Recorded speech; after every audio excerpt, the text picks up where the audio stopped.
Ustoz Abdulloh domlaning 26-sentyabrdagi yozilgan ma'ruzasi bugun ijtimoiy tarmoqqa joylandi. Manfaatli ma'ruzamizni kengroq tarqalishi uchun bir dona laykingizni unutmang. Alloh barchamizdan rozi bo'lsin. Innal hamdalillahi nahmaduhu va nasta'inuhu va nastaghfiruh wa na'udhu billahi min shururi anfusina va min sayyiati a'malina. من يهده الله فلا مضل له ومن يضلله فلا هادي له ونشهد أن لا إله إلا الله وحده لا شريك له ونشهد أن محمدا عبده ورسوله أما بعد السلام عليكم ورحمة الله تعالى وبركاته بسم الله الرحمن الرحيم Bugun birodarlar qarz haqida dars boshlaymiz. Qarz olish, berish, qarz nima? Shariatda qarz berishlik qanday amal, shariatda qarz olishlik qanday amal? Bu mavzuni tanlashimizga sabab juda ko'p odamlar, xususan yoshlar, qarzdan qo'rqmay qo'yayotganligi ko'zga ko'rinib qoldi. Qarz olishlik oson bo'lib ketganligi uchun qarzdor bo'lganlar ham ko'payib ketdi. Ana shu qarzini uzoqmasdan xonavayron bo'lib, bori burdadan ajrab, yurtidan, uyidan musofir yurtlarda qarz uzamanda yurganlar ko'payib ketdi. Bu suhbatlarimiz orqali insonni hayotida katta bir ahamiyat kasb etadigan masala haqida bahs qilmoqchimiz. Qarz masalasi haqida. Qarz. Payg'ambarimiz sollallohu alayhi vasallam hadis shariflarida marhamat qilib aytadilar. Abu Said al-Khudri roziyallohu anhudan qala nabiy sollallohu alayhi vasallam إذا خلص المؤمنون من النار حبسوا بقنطرة بين الجنة والنار فيتقاصون مظالم كانت بينهم في الدنيا حتى إذا نقوا وهذبوا أذن لهم بدخول الجنة. Rasululloh aytadilar, Imom Buxoriy keltirgan hadis, mo'minlar do'zaxdan xalos bo'lishgach, jannat bilan do'zax o'rtasidagi ko'prikda tutiladilar, to'xtatiladi. Va dunyoda o'rtalarida bo'lib o'tgan zulmlarning qasosini bir-birlaridan oladilar. Nihoyat tozalanib, musofo bo'lishgach, ularga jannatga kirish uchun izn beriladi. Mazolim degani birini ikkinchisida qolib ketgan haqqi. Kim-kimni urdi, bu javob qaytara olmadi. Kim-kimni haqorat qildi, javob qaytara olmadi, haqqini ola olmadi. Kim-kimni pulini, molini oldi, yeb ketdi, qarz bo'lib ololmadi. Mana shular to'xtab hal qilinmagunicha mo'minlarga jannatga kirishlikka izn berilmaydi. Payg'ambarimiz sollallohu alayhi vasallam umri davomida bir marta haj qilganlar. Ana shu hajjatul vadoda 100 mingdan ortiq odam yig'ilgan joyda Rasululloh sollallohu alayhi vasallam shunday dedilar. Katta xutbasining bir qismi. Fa inna dima'akum va amwalakum va a'radakum alaykum haramun. كحرمة يومكم هذا في شهركم هذا في بلدكم هذا. Ey odamlar, albatta qonlaringiz, mollaringiz va obro'laringiz sizlarga, bir-biringizga haromdir. Xuddi bugungi kuningiz, bugungi oyingiz va bu shahringiz harom bo'lgani kabi. Qarz hamma zamonda bo'lgan. Hamma davrda, hamma makonda, hamma jamiyatda qarz oldi berdi muomalasi bor bo'lgan va bundan keyin ham bo'ladi. Ammo bizning zamonamizga kelib ayrim odamlarning mana shu qarzga bo'lgan munosabati avvalgi odamlarning munosabatidaqa bo'lmay qo'ydi. Ayniqsa yoshlarni. Yoshlar qarzdan qo'rqmayapti. Qadimdan odamlar bir-biriga yordamlashgan, qiyinchilik bo'lganda ko'maklashgan, biror bir ehtiyojini qondirish uchun bir-biriga qarz berib olgan. Ijtimoiy hamkorlik uchun qarz. Odamlar modomiki bir jamiyatda yashar ekan, birini mashaqqatini yengillatishlikka ikkinchisi yordam berishlik kerak. Hamkorlik bo'lish kerak. Biri qiylanganda ikkinchisi pul berib yordam berib turgan qarzga. Qarz olingan iqtisodiy rivojlanish uchun. Bir odamning tijorati yurib turibdi, kengayishlikka zarurat tug'ildi. Mahsuloti yaxshi ketyapti. Yana bir ozgina qarz olib zavodiga kirgizsa, yana bir 10 ta 20 ta odam ishli bo'ladi, jamiyatda ehtiyoji qondiriladi. Demak, iqtisodiy rivojlanish uchun qarz olingan odamlar tomonidan, zaruratni qondirish uchun qarz olingan. Biror uy kuyib ketdi to'satdan. Yo bir sel keldi, yer qimilladi, to'satdan ofat keldi. Ko'chada qolmasligi uchun shu odamga qarz berilgan. Demak, qarz insonlar orasida doim bo'lgan, hozir ham bor, bundan keyin ham bo'ladi. Muhimi, qarz ishini islomiy axloq, shar'iy me'yorlarga muvofiq qilishimiz kerak. Qarz hayotimizdagi muhim ishlardan bittasi. Qur'oni Karimda qarz haqida oyat tushishligini o'zi bu masalalar qanchalar muhim ekanligini siz bilan bizga bayon qiladi. Boshqacha qilib aytaman. Qarz haqida oyat tushdimi? Qur'onda qarz haqida gapirildimi? Demak, bu yengil masala emas. Qur'oni Karimdagi eng katta sura Baqara surasi. Ana shu Baqara surasining eng uzun oyati 282-oyat. Qarz haqida. Astagfiru billah. Ya ayyuhallazina amanu idza tadayantum bidaynin ila ajalin musamman faktubu. Ey mu'minlar, agar belgilangan muddatga qarz olsanglar, uni yozib qo'yinglar. Mana qarz olasizlar bir-biringlardan, yozib qo'yinglar deyapti. Qarzni ustida musulmonlar nima ish qilish kerakligi shariat islomiyada aniq qilib yozib qo'yilgan. Odam bolasi borki, birodarlar, qarzdor bo'lib qolishi mumkin. Inson issiq jon, zarurat to'satdan bir kutilmagan ishlar bo'lib qoladi, qarz bo'lib qolishi mumkin. Hatto Muhammad alayhisalom ham qarz olganlar, birodarlar. Oysha onamiz roziyallohu anhodan ishtara Rasululloh sallallohu alayhi vasallam min yahudiyyin ta'aman bi nasi'atin va rahana dir'an lahu min hadidin. Rasululloh sallallohu alayhi vasallam bir yahudiydan nasiyaga taom sotib oldilar, arpa. Puli yo'q, qarzga nasiyaga oldilar va unga o'zlarining temir sovutlarini garovga qo'ydilar. Rasululloh vafot etganlarida ana shu yahudiyning uyida sovut qolib ketgan edi Rasulullohni. Qarzni lug'aviy va istilohiy ma'nosi. Qarzni lug'aviy ma'nosi arab tilidan kesish, ajratish ma'nolarini bildiradi. Sababi qarz berayotgan odam o'zini molidan bir qismini kesib ajratib berayotgan bo'ladi. Bu lug'aviy ma'nosi. Shar'iy ma'nosi qarz biror kishiga ma'lum muddatga qaytarish sharti bilan berilgan pul yoki mol. Bir narsani berdingiz, pul yoki mol, paytda qaytarib berasiz. Mana shu istilohiy ma'nosi bo'ladi. Birodarlar, islom dini, shariati qarzga bir jiddiy yondashadi, bu masalani jiddiy ko'radi. Bir tomondan qarz berishlikni ulkan savobli ish ekanligini aytsa, shariatimiz, ikkinchi tomondan qarzdor ana shu mas'uliyatni his qilib tezroq qarzini qaytarib berishlikka majburligini, javobgarligini ta'kidlaydi. Kimdir aytishi mumkin. Domla, qarzni yaxshi narsa emasligini hamma biladi-yu, nima keragi bor bunaqa mavzuda dars qilishdi? Qarzni yaxshi narsa emasligini hamma biladi, nima keragi bor bunaqa dars qilishdi? Unaqa savol beradiganlarga aytamizki, bu gapimizni tez-tez takrorlab tursak kerak. Biz qarzdan ehtiyot bo'lish kerak deyotganimizda, manaqa yoshi katta, hayotiy tajribasi ko'p, boshidan issiq sovuq o'tgan oqsoqollarni nazarda tutmayapmiz. Bu darsimizdan ko'zlangan maqsad yoshlar. Zamonamizga kelib mana shu qarz olish, kredit olish, nasiyaga buyum olishlik ommaviy tus olib ketdi. Endi ana shu olinayotgan qarzlar, nasiya buyumlar aslida kerak bo'lmagan narsalar bo'lib qoldi.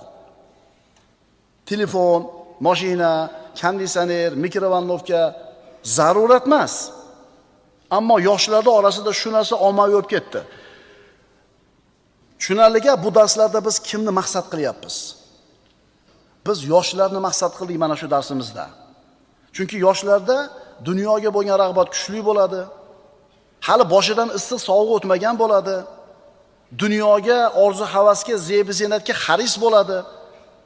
Ularda atrofidagi olam, interneti, televizori, ulpatlari mana shu dunyoni zeb-ziynatiga bo'lgan xirsini kuchaytiradiki, kamaytirmaydi. Bir marta yashaymiz. Yoshlikda o'ynab qolish kerak. Ulgiysan qolgan narsaga. Hamma olyapti-yu. Bir gap bo'lar, olaver. Tushunarliga bu ma'ruzalar, bu darslarimiz kimga ekan? Yoshlarga. Asl shuki, qarz yaxshi narsa emas. Agar qarz yaxshi narsa bo'lganida, yomon narsa bo'lmaganida, Nabiy sollallohu alayhi vasallam qarzdan panoh tilamagan bo'lardilar Robbisidan. Aks holda payg'ambarimiz qarzdor bo'lib qolishlikdan Parvardigoridan panoh tilamagan bo'lardilar. Oysha onamiz roziyallohu anhodan rivoyat qilinadi. Nabiy sollallohu alayhi vasallam namozda ba'zi rivoyatlarda salomdan oldin shunday duo qilardilar. Allohumma inni a'udhu bika min azabil qabr va a'udhu bika min fitnatil masihid dajjal va a'udhu bika min fitnatil mahya wal mamat. Allohumma inni a'udhu bika minal ma'thami wal maghrami. Ya'ni Rasululloh duo qilar ekanlar, ba'zi rivoyatlarda salovatni o'qib bo'lib, salom berishdan oldin shu duoni o'qir ekanlar. Parvardigor, men sendan azobi qabrdan panoh tilayman. Masih-i Dajjal fitnasidan panoh tilayman. Hayot va mamot fitnasidan panoh tilayman. Parvardigor, men sendan gunohdan va qarzdan panoh tilayman. Sahobalar, yo Rasululloh, nima uchun bunchalik qarzdan ko'p panoh tilaysiz deyishdi. Payg'ambarimiz aytdilar: "Innar rajula idza gharima haddatha fakadaba va wa'ada fa akhlafa." Rasululloh aytdilar: albatta kishi agar qarzdor bo'lib qolsa, gapirsa yolg'on gapiradigan bo'lib qoladi, va'da bersa bajarmaydigan bo'lib qoladi. Bu munofiqlikning alomatlaridan ikkitasi, yolg'on gapiradi, va'dasiga xilof qiladi. Yana payg'ambarimiz mana shu qarzdor bo'lib qolishlikdan panoh tilab Robbisiga duo qilar edi. Allohumma inni a'udhu bika minal hammi wal hazan wal ajzi wal kasal wal bukhli wal jubn va zal'id dayni va g'alabatir rijal. Parvardigor, g'am qayg'udan, ojizlikdan, dangasalikdan, baxillikdan, qo'rqoqlikdan, qarzni bosib qolishidan, ya'ni qarzni to'lolmay qolishdan va odamlarning g'olib kelishidan sendan panoh tilayman. Qarz haqida aytilgan so'zlar, ulug'larimizning so'zlari. Umar ibn Xattob roziyallohu anhu aytadi: "Iyyakum wad-dayn, hammun bil-layli wa madallatun bin-nahar." Qarzdan ehtiyot bo'linglar, chunki u tunda g'am, kunduzi xorlik.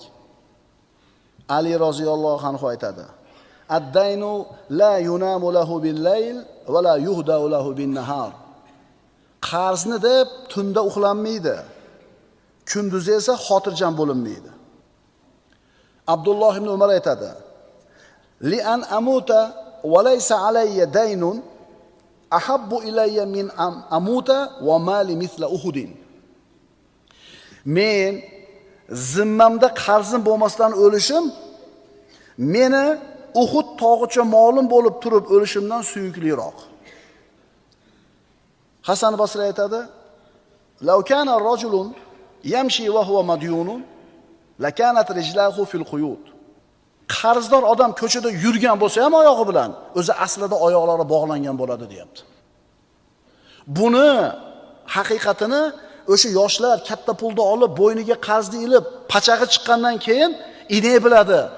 O'zi avvalgi hayotim zo'r edi ekan. Yegani yelim, kiygani kapan bo'lib, ko'chaga chiqa olmasdan hayotidan osoyishtalik ketgandan keyin aytadi, o'zi hayotim zo'r edi ekan deydi. Sufyon as-Savri aytadi: "A'zamun nasi hamman al-madyunu." Eng katta g'ami bor odam kim? Qarzdor odam, deyapti. Ibn Qayyum Zodul Ma'odda aytadi: qarz insonning dindorligini zaiflashtiradi va dunyoda xor qiladi. Boya darsni boshida aytdim, albatta hammamizda ham atrofimizda odamlar bilan muomalamiz bor, haqqimiz bor, qarzimiz bor, insonmiz, bo'ladi hammada. Lekin eshitib qo'yinglar, ayniqsa yoshlar. Qanchaligi muhim emas, qarzingiz bormi? Shu qarzingiz ishingizni amallab, ilgarilab ketishlikdan to'sib turadigan to'siq bo'ladi. Soddaroq qilib aytsak, qarz ishingizni orqaga tortadi. qarz orqaga tortishligini hayotda odamlar ko'p kuzatgan.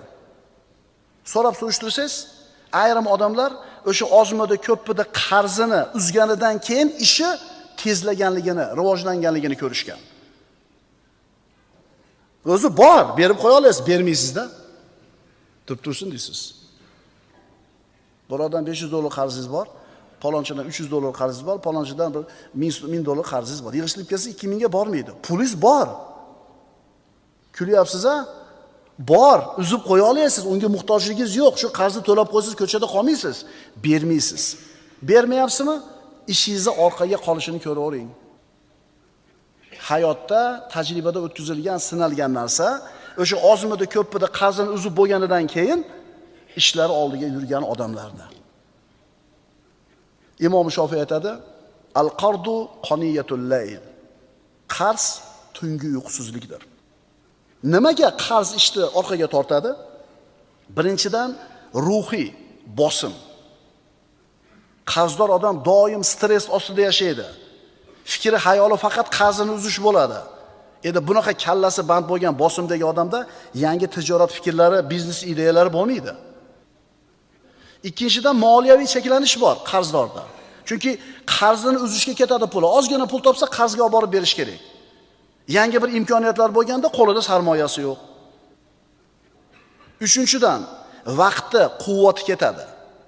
Chunki qarzni boshqarish kerak, haqdorlar bilan muloqot qilish kerak, ularga borib turib egilishingiz kerak, holingizni tushuntirishingiz kerak, quvvatingiz ketadi, energiyangiz ketadi.